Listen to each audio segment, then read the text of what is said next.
ഞാനൊരിക്കൽ ഡൽഹിയിൽ വെച്ച് Malcolm Pereira എന്ന സുപ്രീം കോടതിൻ്റെ ജഡ്ജായിരുന്ന ഒരു വ്യക്തിയെ കാണുവാനായി ഭാഗ്യം ലഭിച്ചു. ഷഹരാംപൂർ എന്ന് പറയുന്ന സ്ഥലത്ത് ഒരു കൺവെൻഷന് വേണ്ടിയാണ് ഞാൻ ഡൽഹിയിലെത്തിയത്. ഡൽഹിയിലെ ഗ്രീൻ പാർക്കിൽ Q1 പാസ്റ്റർ ഡാനിയൽ ജോർജ് എന്നോട് പറഞ്ഞു, ഒരു ജഡ്ജി ഇവിടെ വന്നിട്ടുണ്ട്, അദ്ദേഹത്തിൻ്റെ ബന്ധുവിൻ്റെ വീട്ടിൽ താമസിക്കുകയാണ്, അയാൾ യേശുവിൽ വിശ്വസിക്കുന്ന ഒരാളാണ്. അപ്പോൾ ഞാൻ പാസ്റ്റർ ഡാനിയലിനോട് ചോദിച്ചു, നമുക്ക് അദ്ദേഹത്തെ ഒന്ന് കാണുവാൻ കഴിയുമോ? നിശ്ചയമായിട്ടും.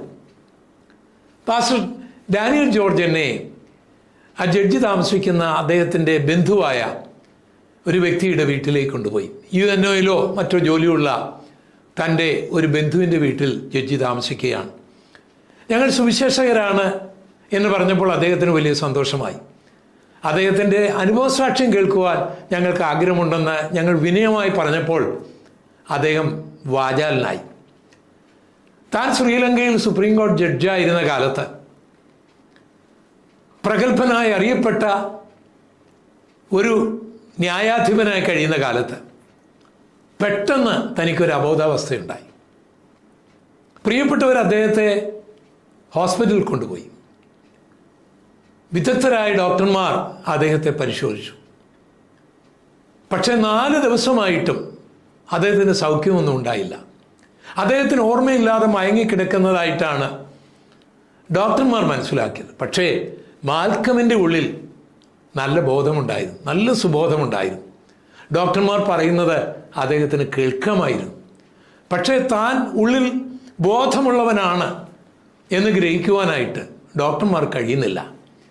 ഏകദേശം 3 ദിവസം കഴിഞ്ഞപ്പോൾ മുതൽ അദ്ദേഹത്തിനുള്ളിൽ ഭയമായി. താൻ മരിച്ചുവെന്ന് ചിന്തിച്ച് തന്നെ കൊണ്ടുപോയി മോർച്ചറിയിൽ വയ്ക്കുമോ എന്നുള്ള ഭയമായി. 4-ാം ദിവസമായപ്പോൾ കർത്താവ് തനിക്ക് പ്രത്യക്ഷപ്പെടുകയാണ് ഒരു സ്വപ്നത്തിൽ. എന്നിട്ട് അദ്ദേഹത്തോട് ചോദിക്കുകയാണ്, നീ ലോ കോളേജിൽ പഠിച്ചുകൊണ്ടിരുന്ന കാലത്ത് എനിക്ക് വേണ്ടി സമർപ്പിച്ച ആ കാര്യം നീ മറന്നുപോയോ?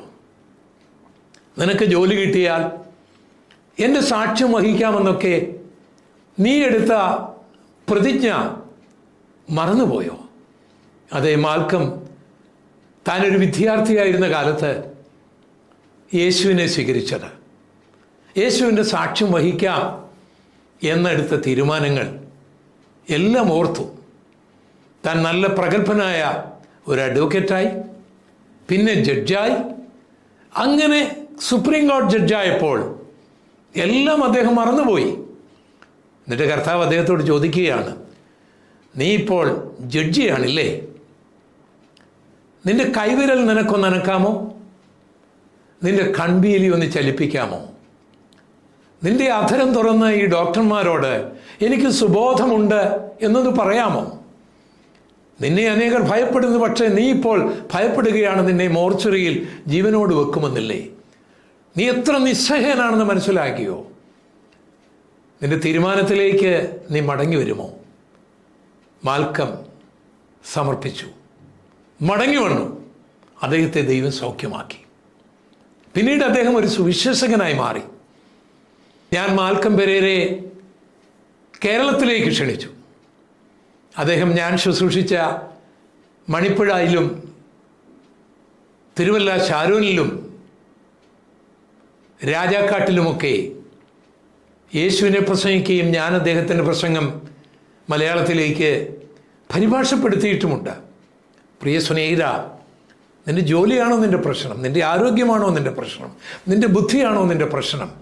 യേശുവിൻ്റെ പാദപീഠത്തിൽ ഇരിക്കാൻ തടസ്സമായിരിക്കുന്ന അതൊക്കെയാണോ?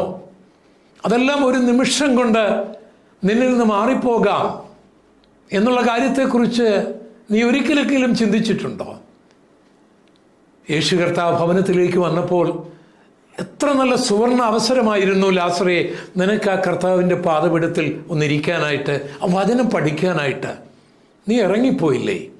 ഇപ്പോൾ നിനക്ക് ഭവനത്തിൽ നിന്ന് ഇറങ്ങിപ്പോകാൻ കഴിയുന്നുണ്ടോ?